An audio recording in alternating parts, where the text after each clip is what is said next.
Well, folks, he did it. Justin Trudeau defied the odds, expended significant political capital, surely ignored the advice of Gerald Butts, and approved the Trans Mountain pipeline expansion by Kinder Morgan. By now, you're probably familiar with the proposed project to expand capacity threefold and get around 900,000 barrels per day of our Alberta gold to Tidewater here in Vancouver. We can finally receive full value for our product as we open up export markets in Asia. So I want to take this opportunity to acknowledge the tough decision this must have been for Justin Trudeau, and I will give him all the credit in the world for taking such a large political risk on such a polarizing topic. Trudeau and the Liberals saw a significant increase in seats in BC last election, and he will risk many of those seats next time around with this decision. It would have been too easy for him to reject this pipeline in an attempt to keep those gains. And for our PM, who usually bumbles his way through his public statements with numerous ums and uhs, I thought yesterday, during his announcement, he spoke really well and clearly outlined why the Kinder Morgan project is not only being approved, but necessary for our nation. I will never agree with his carbon tax or plans to phase out coal, and his reason that these will justify pipeline production, but I will celebrate this small gain for our oil sands industry today. Prime Minister Trudeau and the Liberals now have a chance to achieve something Stephen Harper and the Conservatives could not: get construction of an export pipeline underway. No, I will not deny the fact the previous government approved and saw the completion of several domestic and US-bound oil pipelines, but the key has always been getting our oil to new markets, and that is what this pipeline will achieve.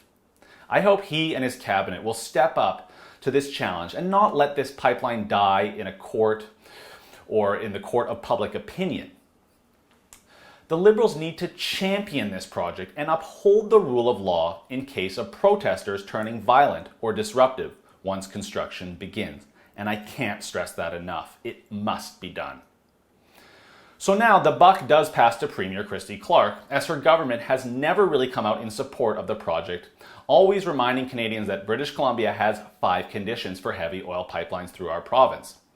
5 conditions on top of nearly 150 plus already recommended by the National Energy Board. Here's what Premier Christy Clark had to say today. And for the past 4.5 years, as I said, we've stuck to our guns and we have fought for British Columbians to make sure that our interests and our environment are protected. We've said that these conditions are a path to get to yes for any project from Alberta that's proposed and that would move through British Columbia.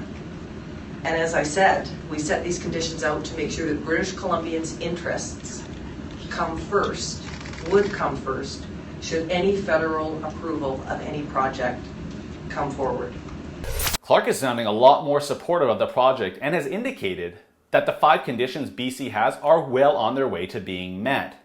This is great news for BC to have our government indicate they are ready to support this project.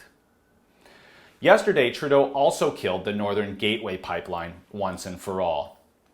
However, I want those up north, and especially on that proposed route, to take solace that if BC LNG gets off the ground, there will be a natural gas pipeline constructed from northeastern BC to the northwest coast. So economic activity will still be coming to northern BC if all goes well.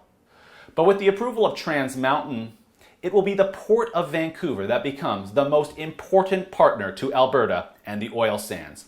And I can't tell you how proud I am as a Vancouverite and British Columbian that our port and our city will be the gateway to future Canadian prosperity in our oil and gas sector. We are in this together now, and we won't let a noisy minority get in the way of moving our nation forward and bringing ethical oil to Asian markets. For the Rebel.media, I'm Christopher Wilson. Hey, thanks so much for watching. If you're celebrating today on this Kinder Morgan decision, why not chip in $8 a month to help fund the Rebel.media, and you'll get access to content not seen anywhere else. Just click up here.